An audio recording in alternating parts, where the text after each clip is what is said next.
adalah bagaimana rezeki itu memberikan barokah. Kadang ada orang kaya tetapi kehidupannya tidak harmonis, isinya gontok-gontokan tok. Misalnya kalau kita lihat di sinetron ya, suara hati istri itu nggak ada suara hati istri, kemudian itu yang diceritakan orang miskin, semuanya adalah orang kaya. Artinya apa? Harta itu yang penting bukan masalah banyak sedikitnya, tetapi bagaimana barokahnya. Makanya besok Mas Ishak kalau minta rezeki jangan pernah sekali-kali mencari barang yang haram. Kalau kita mencari barang yang haram, maka akan mewarnai keluarga kita. Jangan kaget nanti kalau istrimu itu berani sama kamu, anakmu nggak ada yang nurut, kamu harus koreksi. Mungkin harta yang aku berikan untuk istriku dan anak-anakku kelak itu adalah dari barang yang haram. Nauzubillah summa nauzubillah. Ya, suka sepak bola. Nah, orang bukti yang bal-balan di Eropa. Ya. Nah, misalnya begini, katakanlah Mas Ishak biasanya gajinya sekitar 7 juta. Pada suatu ketika ternyata gajinya itu 9 juta. Kira-kira Mbak Farah bertanya apa enggak? Biasanya gaji 7 juta, kok saya bisa 1 juta? Bertanya enggak? Nah, harus bertanya. Mas, sepurone Mas yo, sampai tak biasa 7 juta, saya kira bayarannya 1 juta, sih 2 juta itu duit apa Mas? Kira-kira dijawab nggak sama Mas Ishak? Harus dijawab, jangan sampai kemudian mengatakan wis wong wedok gak usah takok-takok simpen tak kayak duit wis gak seneng mau gitu aja. Nggak bisa, tetap harus menjawab. Jadi kita lah sih Mas Ishak, ini loh Dek, kebetulan mabel kan mau bal-balan. Nah, ono bal-balan antara Jerman misalnya melawan Brazil. Lah konco-konco kabeh milih Brazil, aku milih Jerman. Dilak-lak, menang Jerman, aku menang 2 juta. Teko-tekoan bal-balan. Ini uangnya haram apa halal ya? Haram. Kira-kira diterima apa enggak Mas Mbak? Ya diterima ya? Enggak. 2 juta tuh.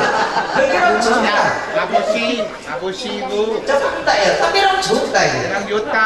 Mas ini masih benar. Mas sepurone Mas. Karena kita totoan duit haram Mas. Sepurone Mas. Tak tolak Mas. Dulu kan, sampai tolak dulu tak kena sopo dik. Wis terus rasanya ya. Tak kena rondo sebelah ya apa dia? Ya apa kan ayo? Ya tetap ditolak. Atau dengan kata-kata yang manis, Mas untuk tahun untuk saat ini oke, tapi untuk selanjutnya saya tidak mau. Karena akan memberikan yang tidak baik. Atau uang ini kita serahkan kepada mereka yang berhak. Jadi jangan pernah. Jadi jadilah wanita sebagai kulkas. Artinya apa? Pendingin. Suami jangan dipanas-panasi terus. Jangan sebagai kompor, tapi jadilah seperti kulkas. Kemudian yang berikutnya Bapak Ibu yang dimuliakan oleh Allah, jelas agamanya. Jelas agamanya Mas Ishak. Jadi kayak Muhammad Ishak, gak mungkin lah dia seorang non-muslim, tapi seorang muslim. Kalau kita sesama muslim enak. Jadi ngurus anak itu juga enak. Jangan sampai kemudian berbeda agama. Ayo Mas, lek wayahe dina Minggu melu aku nang gereja. Kok malah Jumat ayo nang masjid, tidak bisa begitu. Artinya apa? Apapun alasannya harus seiman. Kemudian yang ketiga, ketiga Bapak dan Ibu, karena cepet-cepet tarik mulai aku kami sosolen. Kemudian yang ketiga itu huruf wau. Wau itu artinya warok. Warok itu adalah berhati-hati. Jadi berhati-hati dalam bersikap, berhati-hati dalam berbicara, berhati-hati di dalam apa? Mencari rezeki. Betul-betul harus berhati-hati. Kemudian yang berikutnya adalah yakin. Huruf ya itu artinya yakin. Yakinlah Mas Ishak bahwasanya istrimu sekarang ini adalah istrimu dunia akhirat. Untuk itu kamu harus menjaganya dengan baik. Demikian juga Mbak Farah, yakinlah suami yang ada di sebelahmu itu adalah suami yang akan membawamu menjadi imam, kemudian hidup bahagia di dunia dan akhirat. Jadi jangan pernah kita tolak-tolak. Kalau ini sudah kita punyai Bapak dan Ibu, insya Allah apapun godaan itu tidak akan pernah mengganggu kita. Kalau saya ibaratkan dengan wayang, ini terakhir ya. Mas Ishak ini seperti Raden Garukoco, sedangkan Mbak Farah ini adalah seperti Kawah Condro di Muko. Raden Garukoco itu satrio saking pun di Pak. Lalu Jember gak kira ngerti. Belambangan Pak, belambangan. Dari mana? Mbak Farah tahu nggak? Kadang Gatot Kaca gak ngerti ya. Oh Mas Ino, banter salah. Itu saking Pringgondani. Jadi saking Pringgondani, bapaknya bernama Bimo Werkudara Bratasena, ibunya bernama Arimbi. Arimbi itu adalah keturunan Buto. Buto ini raksasa, sanes Buto bojone Pak Tol nggih. Ketika lahir Raden Gatot Kaca itu wajahnya jelek, kemudian mukanya hitam dan badannya lemah. Tetapi setelah Raden Gatot Kaca dimasukkan ke kawah Condro di Muko, didata, digembleng, diberi berbagai macam senjata, dimasukkan ke kawah Condro di Muko, akhirnya Raden Gatot Kaca keluar dari kawah Condro di Muko dadi manungsa sing sekti mandraguna. Sanjane Pak Dalang ngeten. Oh bumi gonjang ganjing langit kelap-kelap katon. Raden Gatot Kaca satriya saking Pringgondani gagah perkasa sekti mandraguna. Otot kawat balung wesi kulit tembaga sumsum gegala. Pratep das tapak paluring panding singsani gulindo. Meletik tanpa sutang miber tanpa elang. Tinata medhat jinana menter. Setan ora doyan demit ora ndulit mak lampir ora mampir grandong ora nyanggong ini pelet ora kelet. Ditumbak lakak-lakak, disuduk mantuk-mantuk, dibedil mencicil, dikeris meringis, diuncali bantal oleh setan. Maksudnya apa? Maksudnya itu Mas Ishak harus sakti mandraguna. Apalagi setelah senjata Mas Ishak dimasukkan ke kawah Condro di mukonya Mbak Farah, maka Mas Ishak harus betul-betul sakti. Tidak terganggu lagi oleh berbagai model cewek. Apakah bodinya setulegi itu model saya motor lemu gilu-gilu, ataukah bodinya itu adalah Isuzu Panther ini sungguh-sungguh bikin pantat gemeter, atau bodinya kutilang dapur kurus tinggi langsing dada siap tempur. Kalau ini semua ada, yang penting Mas Ishak tetap setia kepada istrinya, apapun bentuk wanita itu tidak akan pernah tergoda. Karena apa? Istrimu adalah pilihan dari Allah Subhanahu wa Ta'ala. Bapak Ibu yang dimuliakan oleh Allah, kemudian bagi seorang istri, di dalam kitab Duratun Nasihin dikatakan, apabila seorang istri itu mau mencuci bajunya, celananya suaminya, maka akan didoakan oleh seluruh makhluk yang terkena sinar matahari, dihapus 100 dosanya, kemudian diberi kebaikan 100 derajat. Kalau seorang istri mau mencuci pakaian, apalagi celana dalam suaminya. Ibu-ibu gimana? Sampai sekarang masih mencuci pakaian suaminya? Apa dikena laundry? Simpen katoke bojo. Itu dicuci sendiri, ya jadi kena laundry. Masya Allah luar biasa. Ada pahala lagi seorang wanita. Kenapa? Pernikahan itu separuhnya ibadah. Jadi di ibadah itu separuhnya ada di dalam pernikahan. Apalagi kalau Mbak Farah mau mendapatkan pahala lagi. Mbak Farah kalau di dalam kita dioptimasikan ya, apabila apabila memijat jempol suami mendapatkan 10 kebaikan. Jempol. Diundang meneh pijet kentole bojomu entuk 20 kebaikan. Masih kurang mijet jempole bojone akan mendapatkan 30 kebaikan. Masih kurang mijet pupune bojomu untuk 40 kebaikan. Loh. Cukup tak kurang. Bukan mijet udele bojomu akan mendapatkan 50 kebaikan. Artinya apa? Di dalam pernikahan itu Bapak dan Ibu, pahala itu banyak sekali. Yang penting semuanya dilakukan secara ikhlas sebagai wujud apa? Kewajiban dan hak dari suami istri. Bapak Ibu yang berbahagia, yang berikutnya mengenai kewajiban suami, ya. Kewajiban suami yang pertama memberikan mahar. Mahar itu untuk istrimu. Ojo dijalu, ojo diutang, ya kan? Bapak dan Ibu ono maharnya dijalu meneh. Dia tanya duit 1 juta, tapi harus tak utangin. Jangan, itu adalah hak istrimu, jangan pernah diminta. Ya, tadi maharnya apa tadi ya? Uang 1 miliar. Itu yang pertama. Lalu yang kedua memberikan nafkah, pakaian dan tempat tinggal. Yang apa? Yang halal. Dan yang berikutnya yang ketiga menggauli secara baik. itu menjadi kewajiban kita. Bapak dan Ibu, ibadah yang paling asik ya itu tadi yang malam Jumat itu ya, itu luar biasa. Tapi harus digauli secara baik, ojo dibuat macam-macam, gak usah gak neko-neko. Harus jalannya yang benar, tahu kan jalannya? Jalannya jangan sampai keliru loh ya, harus itu, tidak boleh jalan yang lain. Masalah dari mana terserah. Seperti kita macul, ya macul ambek maju ambek mundur terserah, ambek mirip karepmu. Yang penting jalannya tetap hanya satu itu saja. Tapi ingat, sebelum melakukan itu, ketika pembentukan anak soleh, dimulai dari hubungan itu. Ya, sebelum melakukan itu harus berdoa dulu. Masih tahu nggak berdoanya mau berhubungan? Guru ngerti. Masih ingat doanya bagaimana ketika kita mau melakukan hubungan? Oh, bismillah. Dihafalkan ya, karena nanti malam itu yang pertama kali.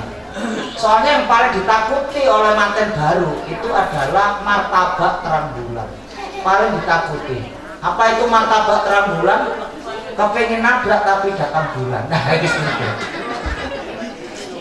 Nah, doanya ya diingat-ingat ya, harus dibaca nanti malam. Bila perlu baca buku tidak apa-apa, buka Google tidak apa-apa. Allahumma jani benas syaiton wa jani bis syaiton ma rozaqtana.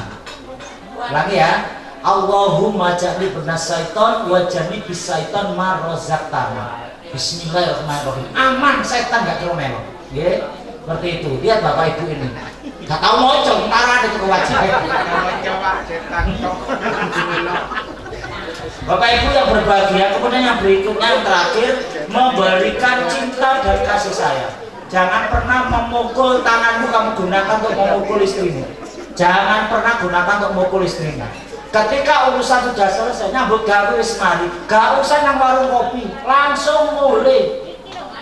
Orang ke warung kopi biasa tadi kapur baru sak lemari, ya oleh ngomong gegabus gak mari-mari. Pokoknya mulai, istilahnya gak ada urusan, langsung pulang. Lihat anakmu, lihat istrimu. Sudah, sekarang tanggung jawabku dunia akhirat itu istrimu. Ya ayyuhalladzina amanu qu anfusakum wa ahlikum nar. Jagalah dirimu dan keluargamu dari siksa api neraka. Itu tugasnya suami. Jadi tugasnya suami itu menjaga gimana agar istri saya dan anak saya tidak masuk neraka. Caranya gimana? Mengajak untuk sholat, memakai jilbab. Ya, selalu ingat kepada dan patuh pada orang tua. Mbak Farah jilbaban ya? Iya, alhamdulillah. Terus jangan malah dikongkong ya. Nggak apa-apa dilepas. Perintahkan kepada suamimu, Mas ya, kamu sebagai wanita itu harus apa? Apabila keluar rumah itu harus gaya ke Arab-Araban, kerubut. Tapi begitu kamu berdua di kamar dengan suamimu jangan pakai gaya ke Arab-Araban, pakai gaya ke Barat-Baratan. Ya. Terbuka ya, jadi seperti itu. Kemudian kewajiban istri ya, kewajiban istri yang pertama taat kepada suamimu. Ar-rijalu qawwamuna 'alan nisa. Suami atau laki-laki itu adalah pemimpin bagi seorang wanita. Jangan sampai kemudian Mas Siska jadi anggota istri ya, istri ikatan suami-suami takut istri, jangan sampai. Jadi tetap kepala rumah tangga adalah suami, harus nurut. Apapun perintah suamimu, Mbak Farah tidak boleh menolak selama itu tidak bertentangan dengan aturan negara, tidak bertentangan dengan aturan agama, wajib kamu lakukan. Bahkan Rasulullah pernah mengatakan, apabila manusia boleh menyembah manusia, maka aku akan perintahkan istri untuk menyembah suaminya. Ya. Kemudian yang berikutnya kewajibanmu mengikuti tempat tinggal suamimu, diajak kemana aja mau, ya. Tapi tentunya dengan rundingan bersama Bapak Ibu ya, terbaiknya bagaimana ya. Jadi jangan memaksakan kehendak, kita masih punya Bapak dan Ibu. Kemudian yang berikutnya menjaga diri saat suami tidak ada. Lek bojo sampean gak ono aja pisan-pisan nglebokno wong lanang nang jero omah. Ono tamu gak usah ditemoni nang jero omah. Tetap ditemui di luar. Untuk apa? Menghindari fitnah. Jadi gitu ya. Jadi siapapun anggaplah yang datang itu gurumu atau kiaimu, kebetulan ustadzmu atau gurumu itu laki-laki, jangan ditemui di dalam, tetap di luar karena suamimu sedang tidak ada di rumah. Kemudian yang berikutnya adalah menjaga harta suamimu. Suamimu kerja mati-matian, kepala jadikan kaki, kaki jadikan kepala, memeras keringat, membanting tulang. itu untuk kebaikan keluarga, jangan sampai dibuat boros ya. Kemudian yang berikutnya adalah melayani suami secara baik, harus baik, jangan sampai kita melayani suami ogah-ogahan. Yang paling enak punya istri siapa? Yang paling enak itu punya istri guru ya Mbak Farah. Oh gitu. Kalau guru itu enak. Apa? Ketika suaminya mau turun, ayo ulangi lagi gitu ya. Biasanya kalau membaca, ya kan? Bapak Ibu yang berbahagia, yang paling akhir adalah tampil cantik di depan suamimu. Jadi Mbak Farah setiap hari harus lihat jam. Saya itu jam piro, bojoku mulai jam piro. Misalnya suamimu pulangnya jam 5, kamu jam 4 sudah macet, sudah adus, berhasil ngayu. Soalnya apa? Soalnya suami dalam perjalanan dari tempat kerja ke rumah itu digoda berbagai macam bentuk wanita. Makanya di dalam hatinya ada pikirannya udah ngeres. Aku kok nak ngomong ke bojoku gitu. Ternyata sampai di rumah bojo ini gawe apa? Daster, kebetulan dasternya sak minggu pisan kayak berubah. Ya baunya kurang enak. Harus tampil cantik, ya tahu cantik. Bojoku jangan kok tak macak aku sing ayu berarti seseksi mungkin di depan suamimu. Begitu suamimu datang langsung tertarik. Ini adalah kewajiban istri. Jadi seperti itu ya Mbak Farah ya. Oke, Bapak Ibu yang berbahagia, saya rasa itu yang bisa saya sampaikan. Yang penting Mbak Farah dan Mas Ishak, landasi keluargamu dengan apa? Dengan agama. Nawiru manazilakum bisolati wa qiraatil Quran. Hiasilah, terangilah rumahmu dengan sholat-sholat sunnah dan bacaan Al-Quran, supaya rumahmu walaupun tidak terlalu besar tetapi apa? Bisa memberikan sinar dan bahagia di dalam hati.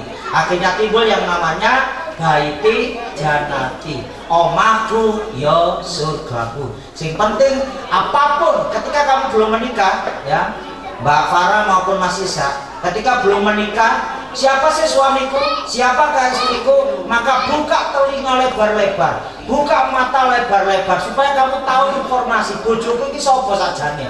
Tapi ketika sudah menikah sekarang ini, tutup mata rapat-rapat, tutup telinga rapat-rapat. Tidak ada yang lebih aku percaya kecuali suamiku atau istriku. Ada omongan gak usah percaya, wis tak percaya omongin bojoku sampai bojo itu ya, suami istri tadi. Gitu ya. Yang penting kalian saling pengertian dan saling memahami. Karena saya itu aja Bapak Ibu yang berbahagia. Kesempatan sore ini ya, kita berdoa kepada Allah Subhanahu wa taala semoga pasangan baru kita yaitu Mas Ishak dengan Mbak Farah ini betul-betul dikaruniai keluarga sakinah mawaddah warahmah. Pak Renggo teko Jember nang Surabaya, muga-muga awake seger atur saka bebaya. Amin ya rabbal alamin. Mari kita berdoa kepada Allah Subhanahu wa taala semoga mereka ini menjadi keluarga sakinah mawaddah warahmah, seluruh keluarga dijauhkan dari segala macam bentuk musibah dan bencana, kemudian segera dikaruniai anak-anak yang soleh dan soleha, dan semoga keluarga Jember nanti berangkat sampai pulang kembali ke Jember dalam keadaan aman, lancar, sehat dan selamat. Al-Fatihah. A'udzubillahi minasyaitonir rajim. Bismillahirrahmanirrahim. Alhamdulillahirrahmanirrahim. Malik yaumiddin. Iyyaka na'budu wa iyyaka nasta'in. Ihdinas siratal mustaqim. Siratal ladzina an'amta 'alaihim ghairil maghdubi 'alaihim waladdallin. Assalatu wassalamu ala asrofil anbiya'i wal mursalin wa ala alihi wa sahbihi ajma'in. Allahumma ighfir lil mu'minin wal mu'minat, lil muslimin wal muslimat al ahya'i minhum wal amwat. Innaka sami'un qaribun mujibud da'wat wa qadiyal hajat. Barakallahu laka wa baraka alaika wa jama'a bainakuma fi khairin. Barakallahu laka wa baraka alaika wa jama'a bainakuma fi khairin. Barakallahu laka wa baraka alaika wa jama'a bainakuma fi khairin. Rabbana hab lana min azwajina wa dhurriyyatina qurrata a'yun waj'alna lil muttaqina imama. Rabbana la tu'akhidna in nasina aw akhtana. Rabbana wa la tahmil alaina isran kama hamaltahu 'alal ladzina min qablina.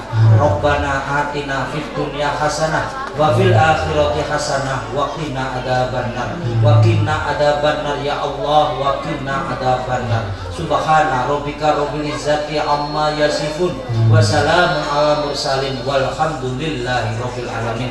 Demikian yang bisa saya sampaikan. Yupainten ketiban cendelo cekap semanten piatur kula Pak Nawawi ngeterno sekolah nubruk gapura menawi wonten ingkang salah kula nyuwun ngapura. Akhirnya wabillahi taufiq wal hidayah. Wassalamualaikum warahmatullahi wabarakatuh. Waalaikumsalam.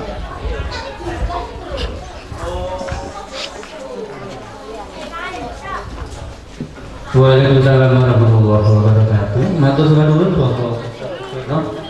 Ingkang sampun paring ular-ular tumrap semanten sarembi saha kula lan panjenengan sedaya mangkawuh niki. Lan ugi wonten pun doa sedaya mugi-mugi dipun